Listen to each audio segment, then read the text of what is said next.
Good evening everybody, and welcome to a video on how PCSK9 inhibitors work. So we're going to start off the video as broad as possible, and then we're going to get more and more detailed as we go along.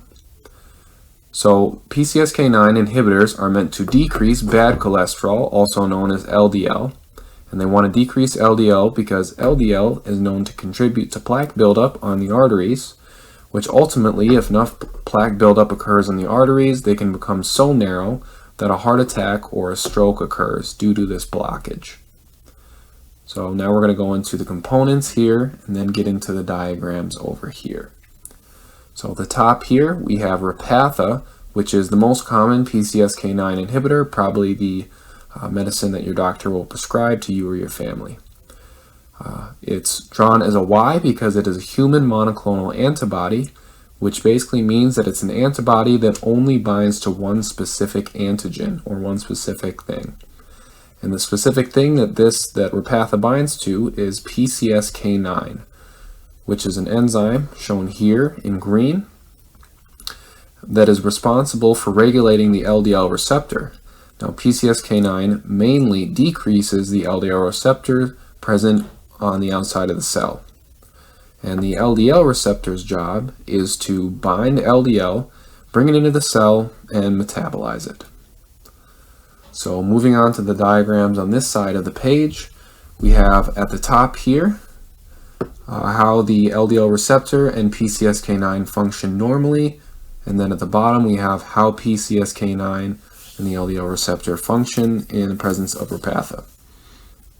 So normally, the LDL receptor binds LDL, and then when it binds, it's internalized into the cell, into this circle here, which is an endosome. And the endosome is an acidic environment, which causes a conformational change so that the LDL and the LDL receptor separate. So the LDL is brought to the lysosome, which chops up the LDL into cholesterol and free amino acids. The amino acids are used for energy or protein, and the cholesterol is used for steroid hormone synthesis, vitamin D synthesis, or bile acids to emulsify fat. And then the LDL receptor is simply brought back out to the outside plasma membrane of the cell to bind LDL again. Now, in the presence of PCSK9 enzyme, the PCSK9 enzyme will bind to the LDL receptor, and as the LDL receptor binds LDL and they are brought into the cell as a complex, they skip the endosome and are brought right to the lysozyme, and everything is chopped up and metabolized. Now, moving down here, in the presence of Repatha, PCSK9 is not able to bind to the LDL receptor because Repatha binds to it and causes it to be unable to do so. So, in turn, many more LDL receptors are allowed to stay on the outside of the cell, and significantly more LDL is removed from the bloodstream.